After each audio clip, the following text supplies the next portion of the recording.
Welcome back to Star Wars Shovelware, my name's Luke, and in today's review we're going to be taking a look at Thunder Kid 2 Null Mission on the Nintendo Switch. And this one is a direct sequel to the first Thunder Kid game, which I reviewed right here on the channel, which once again sees Thunder Kid heading out on a mission to take down the Robot Empire and their mysterious leader. This one comes to us from Renegade Sector Games, who also created Breakneck City, and my experience with both of the previous ports left a lot to be desired, but let's see how Thunder Kid 2 fares and whether or not it's an improvement on the previous game. As always though, don't forget to hit that like button and make sure to subscribe if you enjoy my content and want to see more.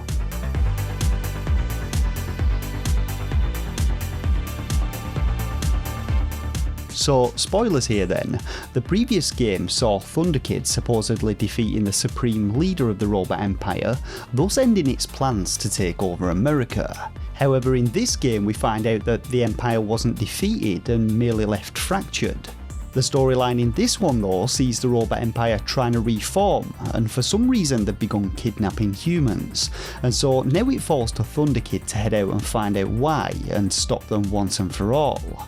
Like previous games though, we only get a short text-based intro, with the majority of the plot developments taking place just before boss battles, as you engage in dialogue with each of the Empire's most powerful generals, and again I feel that there could have been a bit more of an effort put into developing the world, and maybe giving us a bit more of an insight as to who Thunder Kid actually is and who he works for. As it is though, the story elements are about as deep as in the previous game, offering up a little bit of lore but nothing really substantial, but I will say that the ending leaves things open for a third outing, so maybe we'll get to find out a little bit more if and when this releases. So if you've played the previous game, or at least seen my review on it, then Thunder Kid 2 follows much the same format, and the game is essentially an old school third person run and gun shooter, kind of like if Mega Man was mixed with the third person Contra levels and given a lick of 3D for good measure. Now the game sees you working your way through its various levels, battling enemy robots as you go, and the objective in each of them is to simply get to the end of the stage. As before, the camera is fixed and your character progresses forwards through levels, with the majority of them having branching paths offering up a couple of different routes through them, but the main reason to take one route over the other is the reappearance of the collectible coins, with the coin routes usually presenting a slight increase in challenge.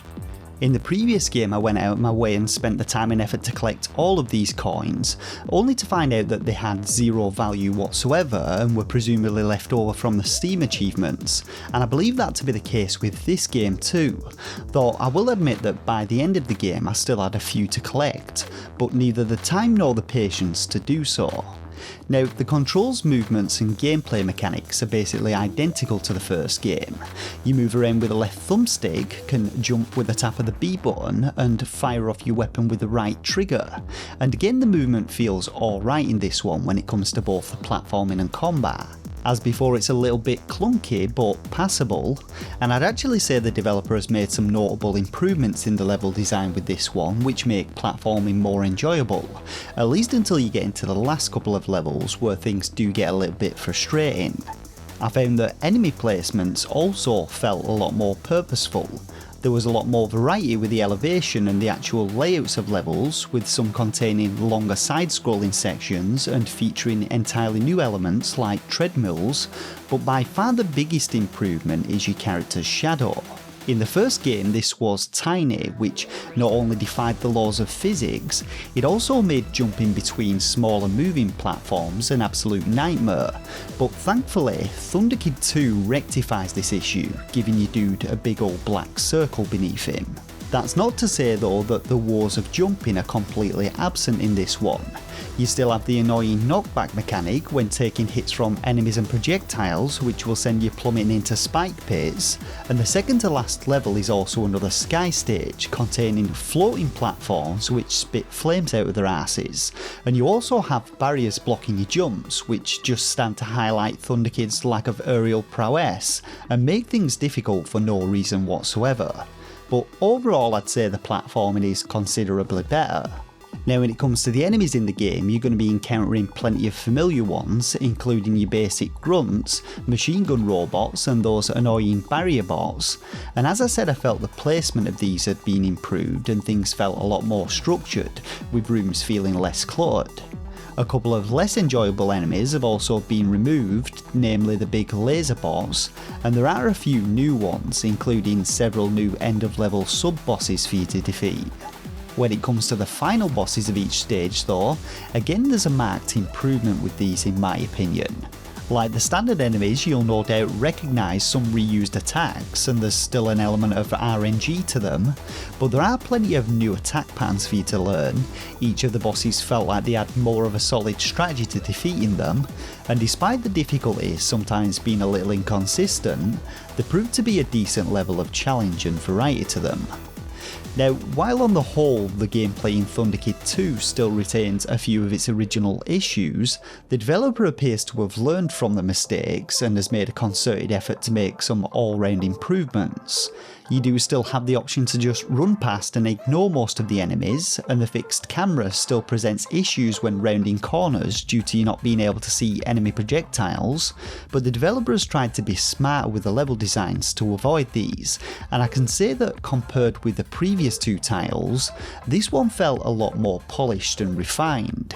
When it comes to playtime, it's not a long game by any means, containing a total of 7 different levels, each with 3 stages and a boss fight, and I'd say that at most it'll probably take you about an hour or 2 to finish, but there's a fair amount of fun to be had with it. I think it's reasonably priced for the content, and I'd say that if you enjoyed the first game, you'll likely enjoy this one.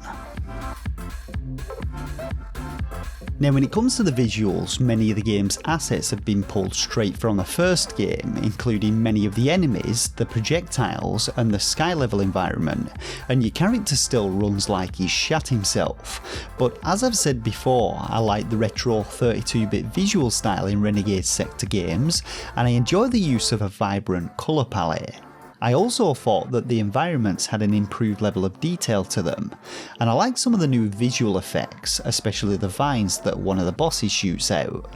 Audio wise, I didn't really rate the music in the previous games, with some of the tracks feeling very unorganised with the composition of them, but there are actually a couple of catchy tunes in Thunderkid 2, and they sounded much more like your classic retro tunes rather than a car crash of blips and synths. Overall, not bad stuff. So when it comes to the game's performance on the Switch, Thunderkid 2 performs considerably better than the first game. It seems the developer has either optimised it better in the port or learned not to clutter things up so much, though the game does still struggle with drawing fire particles, which makes the sky level just that little bit more irritating.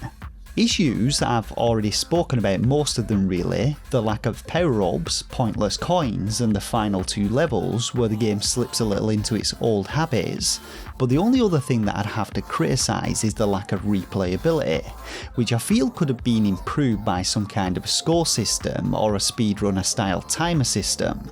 I think that if for the next Thunderkid the developer focuses on improving these things, they could have a real indie gem on their hands, but they made some decent legwork with this one and I found it a lot more enjoyable to play. And so when it comes down to my own personal rating of Thunderkid 2, I'm going to be giving the game 3 out of 5 stars. Thunderkid 2 Null Mission is a marked improvement on the first game.